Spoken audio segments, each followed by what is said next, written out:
मियांवाली 4 साल मियांवाली ने न सिर्फ पंजाब बल्कि पाकिस्तान पे हुकूमत की है। मुझे एक भी तरक्की या खिदमत का निशान नजर नहीं आया।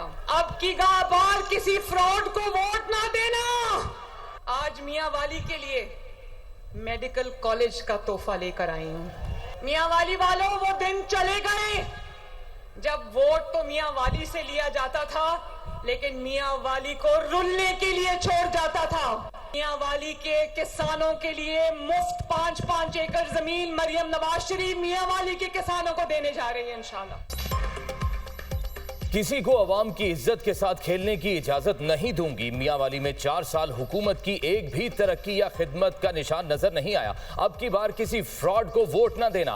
वजीर आला पंजाब मरियम नवाज का मियांवाली में जलसे से खिताब। मियांवाली में लॉ, मेडिकल और ज़रई कॉलेज बनाने का ऐलान। कहा, माजी में मियांवाली को रुलने के लिए छोड़ दिया जाता था। मियांवाली वालों को अपना हक लेने के लिए किसी के पास जाना नहीं पड़ेगा। पंजाब में 20 साल में इतना काम नहीं हुआ जितना 2 साल में हुआ। किसानों में 5-5 एकड़ जमीन तकसीम करेंगे। ज़रई जमीन को 25 साल की लीज पर देंगे। रमजान में 40 लाख मुस्तहिक लोगों के लिए घर की दहलीज पर 10-10 हजार रुपए पहुंचेगा।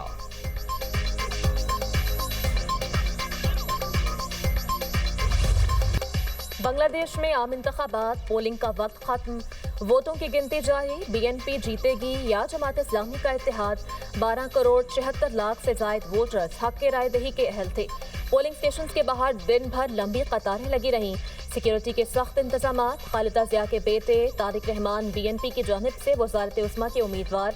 जमात इस्लामी की तरफ से शफीकुर रहमान मद्दे मुकाबिल। एक उम्मीदवार के इंतकाल के बाद 300 में से 299 सीट्स पर इलेक्शन हुए।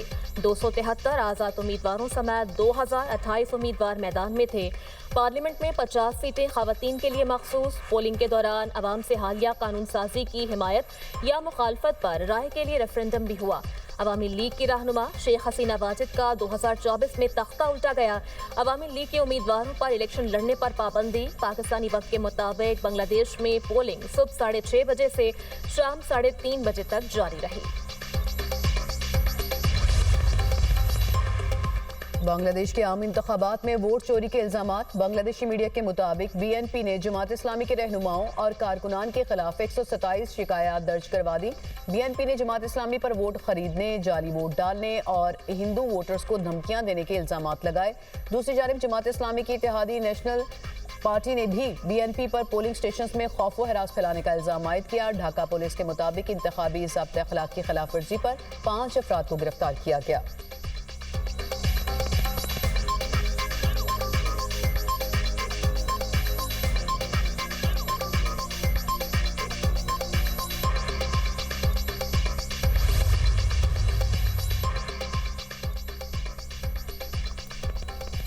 बांग्लादेश के उबूरी सरबराह डॉक्टर मोहम्मद यूनुस ने भी वोट कास्ट किया। मीडिया से गुफ्तगू में बोले, आज हमारी आज़ादी का दिन है, खुशी है, नए बांग्लादेश की बुनियाद रखने का मौका मिला। बांग्लादेशी तारीख के एक डरावने ख्वाब का खात्मा हो गया। सरबराह बांग्लादेश नेशनलिस्ट पार्टी तारिक रहमान ने वोट कास्ट करने के बाद कहा, कामयाबी के लिए पुरुमीद हूँ। जितनी नशिस्तें मिलेंगी उनकी बुनियाद पर मुल्क को बेहतर अंदाज में चलाएंगे। इलेक्शन कमीशन नताइज जल्द अज जल्द अवाम तक पहुंचाए। अमीर जमात इस्लामी शफीकुर रहमान वोट कास्ट करने के बाद बोले, अब अवाम मुल्क की तामीर में हिस्सा लेंगे। नेशनल सिटीजन पार्टी के सरबराह नाहीद इस्लाम ने भी वोट कास्ट किया। बोले, इंतखाबात आजाद और मुनसिफाना हो तो जीत और हार से फर्क नहीं पड़ता।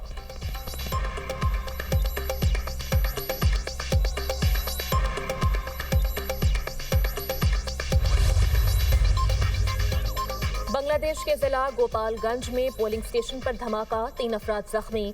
बांग्लादेशी मीडिया के मुताबिक जिला गोपालगंज में रेशमा इंटरनेशनल स्कूल के पोलिंग स्टेशन पर धमाका खेज मवाद फेंका गया। नामालूम अफराद ने स्कूल के बाहर नहर के पार से कॉकटेल नुमा बम फेंके। बांग्लादेश सिक्योरिटी फोर्स के 2 अहलकार और 14 साल बच्ची जख्मी हुई। Bangladeshi chief election commissioner AMM Nasiruddin ने कहा, हमें पोलिंग स्टेशन पर कब्जे और बैलेट बॉक्सेस की छीना झपटी की तारीख को भूलना होगा।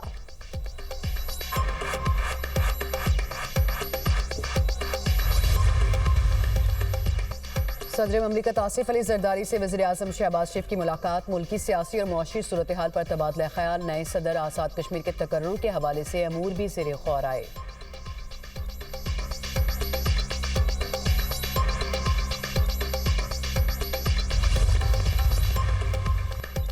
वजीर आजम शहबाज शरीफ से तुर्की की ज़रूरी टेक्नोलॉजीज क्लस्टर के बोर्ड चेयरमैन की सरबराही में 4 रुकनी वफ्द की मुलाकात। वजीर आजम ने कहा पाकिस्तान तुर्की के साथ मुआशी शराकत दारी के फरोग का भी ख्वाहां है। तुर्की से ज़राअत और लाइफ स्टॉक के शोबे में ताउन को मजीद बढ़ाने के बेशुमार मौके मौजूद हैं। तुर्की और पाकिस्तान मिलकर ग्लोबल फूड वैल्यू चेन में अहम किरदार अदा कर सकते हैं।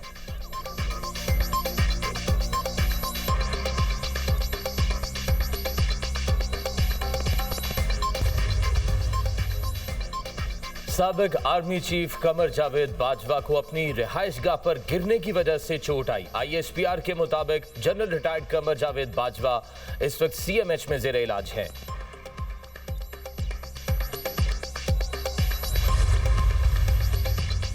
रियासत का काम सिर्फ सड़कें, इमारतें और स्कूल्स बनाना नहीं। वज़ीर आला पंजाब मरियम नवाज का रिसोर्स सेंटर फॉर ऑटिज्म की इफ्तिताही तकरीब से खिताब। कहा 1 साल में आलमी मयार का ऑटिज्म सेंटर कायम किया। ऑटिज्म सेंटर में दस्तयाब सहूलियात किसी मोजज़े से कम नहीं। ऑटिज्म का शिकार बच्चों के लिए पंजाब पहला और अपनी नौयत का जदीद सेंटर है। पंजाब में खुसूसी बच्चों के लिए सैकड़ों सेंटर ऑफ एक्सीलेंस हैं। वो बच्चे जो आई कॉन्टेक्ट नहीं कर सकते, ये इदारा उनकी तरबियत करेगा। ये इदारा खुसूसी बच्चों की थेरेपी करेगा ताकि दुनिया की आंखों में आंखें डाल सकें। वज़ीर आला मरियम नवाज ने जदीद डिजिटल पंजाब पोर्टल का इजरा कर दिया। सीनियर सूबाई वज़ीर मरियम औरंगजेब की मरियम नवाज को पोर्टल से मुतल्लिक ब्रीफिंग। नई नस्ल को बाइख्तियार बनाने से मुतल्लिक जदीद डिजिटल पोर्टल का इजरा।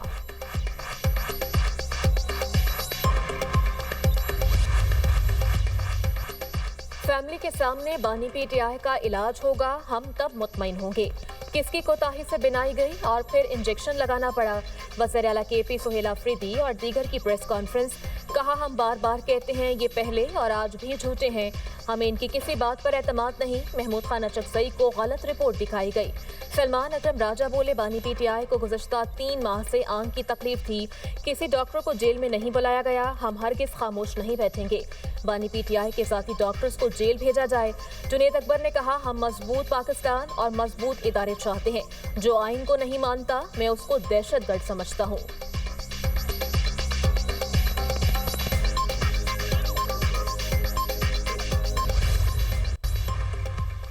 वफाकी वज़ीर तवानाई अवैस लग़ारी का नेट मीटरिंग पॉलिसी का दिफा। कहा 7,000 मेगावाट पर 4,60,000 नेट मीटरिंग के सोलर सार्फिन हैं।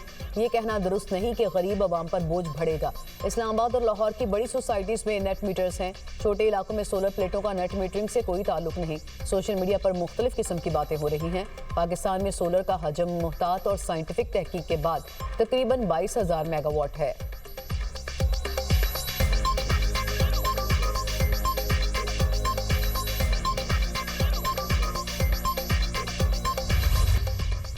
खैबर बाड़ा में PTI और ANP कारकुनान के दरमियान तसादुम। बाड़ा में एहतजाज के दौरान दोनों पार्टीज के वर्कर्स के दरमियान झगड़ा, हाथापाई और पथराव। इलाके में कशीदा सूरत हाल, पुलिस और सिक्योरिटी फोर्सेस तलब।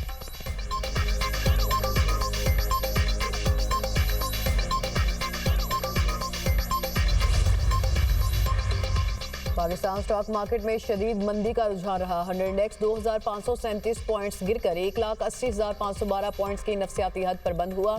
स्टॉक एक्सचेंज में 41 अरब 87 करोड़ रुपए का लेन देन हुआ।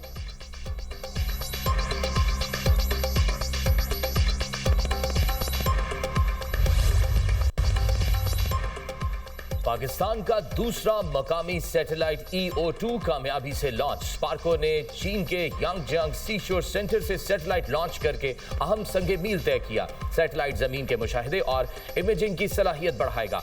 सैटेलाइट मंसूबाबंदी और वसाइल के इंतजाम के लिए अहम डेटा फराहम करेगा।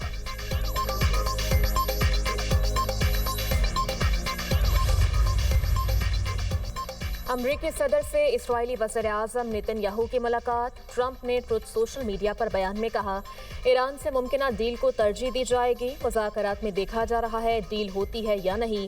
डील नहीं होती तो देखेंगे मुज़ाकरात का क्या नतीजा निकलता है। इस्राईली वज़ीर आज़म को बताया है ईरान से डील तरजीह है।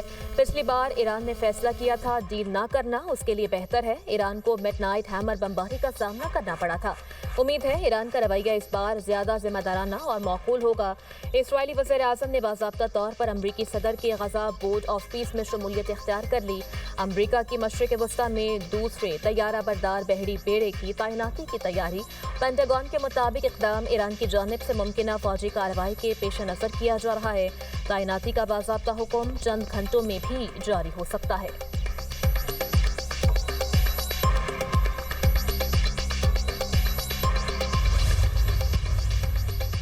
मुनसिफाना मुआहदा हो तो जौहरी प्रोग्राम पर डील मुमकिन है। ईरानी वज़ीर ख़ारजा अब्बास अराग़ची कहते हैं अपनी खुद मुख्तारी का हर कीमत पर दिफा करेंगे। ईरान के हकूक़ और वक़ार पर समझौता नहीं होगा। Machine supreme leader Ali Shamkhani ने मीडिया से गुफ्तगू में कहा, ईरान पर हमले को जंग का आगाज़ तस्वुर किया जाएगा। ईरान की मिसाइल सलाहियतों पर कोई बातचीत नहीं की जा सकती। अमरीका फौजी ताकत की नुमाइश की बजाय संजीदगी दिखाए।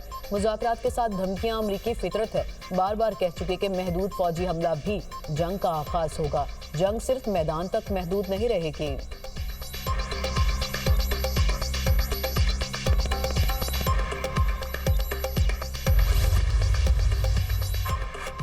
अमेरिका और ईरान दोनों ही जौहरी मुआहदे के हवाले से लचक दिखा रहे हैं। तुर्क वजीर खारजा हकान फिदान ने अपने बयान में कहा, अमेरिका और ईरान दोनों किसी समझौते तक पहुंचने के लिए तैयार नजर आते हैं। मुज़ाकरात का दायरा ईरान के बैलिस्टिक मिसाइल प्रोग्राम तक बढ़ा तो इसका नतीजा एक और जंग के सिवा कुछ नहीं होगा।